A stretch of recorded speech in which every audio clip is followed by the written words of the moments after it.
Okay, for the next example, we have here the points B, C, and D of the cantilever framework shown are attached to a vertical wall. The 400-pound load is parallel to the z-axis and the 1,200-pound is vertical.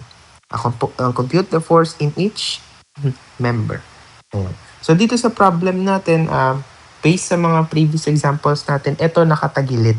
Okay, so parang nakatagilid siya. Kasi usually yung example natin, di ba? Nakapatayo pag ganyan yung mga example natin, tapos may force pababa or pataas. But this time, as you can see, nakapatagilid or side naman siya. Okay, so paano ang gagawin? So ganun pa rin naman yung approach natin. So we just assume the direction ng ating members, and then kukuha lang tayo ng coordinates, head and tail, head minus tail lang. Then we solve the x and y components. Okay, hanggang sa mag-arrive tayo sa mismong pinapahanap na values. Okay, so gawin natin, kunin natin yung ating coordinates kada point. Okay, so tingnan muna pala natin yung axis kung kompleto. So as you can see, kompleto naman yung axis natin, may x, y, and z. Okay, so gagawin natin is, since okay na yung axis natin, kunin natin yung coordinates. So hindi na ako susulat na hiwalay. Ididiretso ko na dito sa illustration. So dito, ayan. So ito yung point natin. Ayan yung point D natin. And yung coordinates natin dyan is, yung x-coordinate natin is 0 since hindi naman siya nag-travel papuntang kaliwa or kanan. Next, yung ating y-axis is either pataas or pababa. As you can see, from 0, 0 na origin, malagay ko lang yan, tumaas tayo. So, naging positive value which is 6. Okay, z, hindi naman siya umabante, hindi rin siya umatras. So, therefore, yan ay 0. Okay, next, for the c, so x component natin niya is 0. Pero hindi naman yan gumalaw ng left or right. Doon naman sa ating y, hindi rin yan tumaas or bumaba, so 0 ulit. For z naman is positive 4 dahil umabante siya.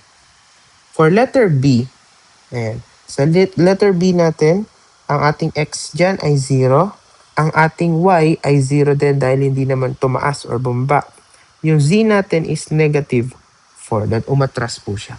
And lastly, for the coordinate ng A, yan ay 10 ang x, yung y natin ay 0, and yung ating z ay 0. Okay, so since kompleto na yung ating coordinates for every points, kunin naman natin yung position vector. So actually, kahit dumiretso na po tayo sa tabulation. Okay? Nagkataon lang na nilalagay pa natin kanina yung position vector. So diretso na tayo sa tabulation. So, una natin is, nakalimutan natin. Kailangan natin yung mismong forces. Ayan. So, eto, kapalan natin. So, dito, ayan yung ating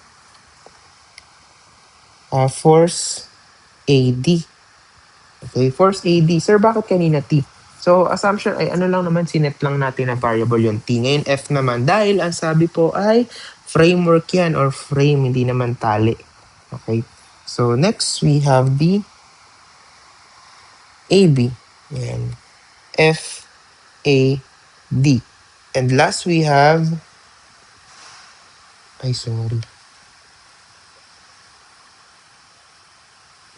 Ito si force AC.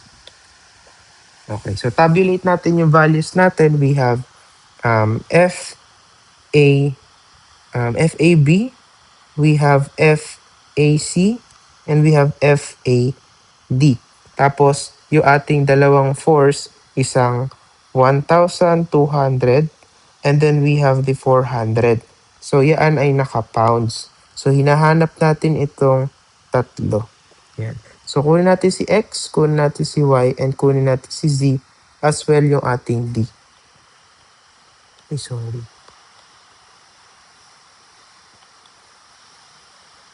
Ayan. Si D. So, yung X natin is head minus tail. Si AB, ano ba ang head? Okay? Ang head ni AB is yung point B wherein may coordinates na 0, 0, 4. Negative 4 pala. Sorry? So, ang tail is A, then 0, 0. So, gawin natin 0 minus 10 is negative 10. 0 minus 0 is 0. Negative 4 minus 0 is negative 4. Okay. For AC, ang head ay sa C. So, mag-start tayo dito. So, negative 0 minus 10 is negative 10. 0 minus 0 is 0. 4 minus 0 is positive 4. And for AD, ang ating head is point D. So, 0 minus 10 is negative 10 ulit. 6 minus 0 is 6. And then 0 minus 0 is 0. So, now we get the value of D. Square root of 10 squared plus 4 squared. Again, kahit hindi naman na negative ilagay nyo kasi mag-i-squared, magiging positive pa rin. Okay, so we have 2 square root of 29. Sir, bakit hindi yung 10.77 ang inilagay nyo? So, para lang sakto, kaya yung radical sign, radical version yung ginamit ko. Okay, so yung pangalawa, si AC, ganun din naman yan. Bakit? Kasi 10 and 4 naman yan. So, gawin natin, copyin lang natin yung 2 square root of 29. And then last, we have square root of 10 squared plus 6 squared. So, we have 2 square root of 34. Okay, and then dun tayo sa 1,200. So, wala namang x and y component yan. Sir, bakit? So, gaya na sabi ko sa kanilang sa isang example, meron yung tail. Kaya lang wala namang head. Yung dalawang force. Okay? So, si 1,200 saka 400, hayaan lang natin x, y, and z saka d. Okay? So, ngayon, di ba kanina, ang ginagawa natin, may karugtong by tabulation. We have fx, fy, and fz. Pero actually, pwede naman na tayong dumiretso dito. Summation of forces x is equal to 0. 0 is equal to, ayan. So, yung una, x, kunin nyo to. Lahat. Kunin nyo muna lahat yan. So, we have FAB times negative 10 over 2 square root of 29 plus FAC times negative 10 over 2 square root of 29 plus FAD multiplied by negative 10 over 2 square root of 34. Okay. So, ito yung ating equation 1. Next, summation of forces y is equal to 0. 0 is equal to, kumbaga pinagpa-plus-plus nyo na lahat. So, FAB multiplied by 0 over 2 square root of 29 plus FAC multiplied by 0 over 2 square root of 29. And last, we have FAD times 6 over 2 square root of 34. And then, take note, ang sabi ni problem, meron daw tayong 1,200 na directly in vertical direction. Ibig sabihin, si 1,200 nag-a-act po siya kay x-axis. So, isasama natin si 1,200. Ang tanong, positive or negative? But since pababa si 1, 2, dapat negative po yan. So, now we have our equation number 2. Last, we have summation of forces z is equal to 0.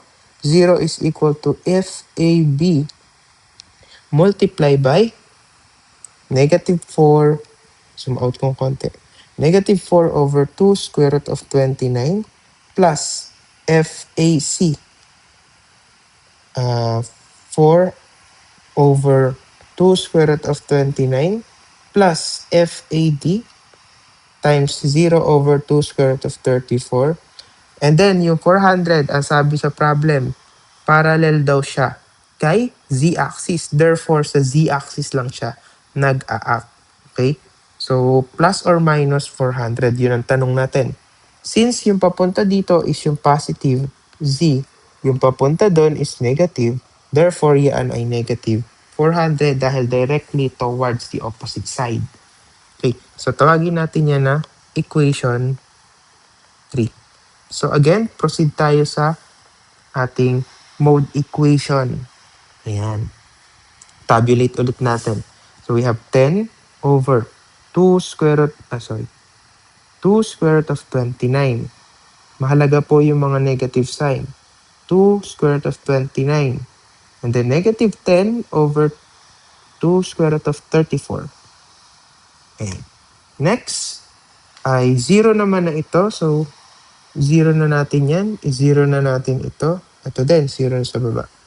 So, 0, 0. Sa pangatlo tayo, 6 over 2 square root of 34. But since ang form nga ng ating Caltech ay ax plus by plus cz is equal to d, yung ating 1,200 na negative dalhin mo doon sa kabila. Diba? So, yan ay magiging positive 1,200. Pangatlo, negative 4. I'm sorry. Negative 4 over 2 square root of 29. Next is positive 4 over 2 square root of 29. And then we have 0. And then positive 400.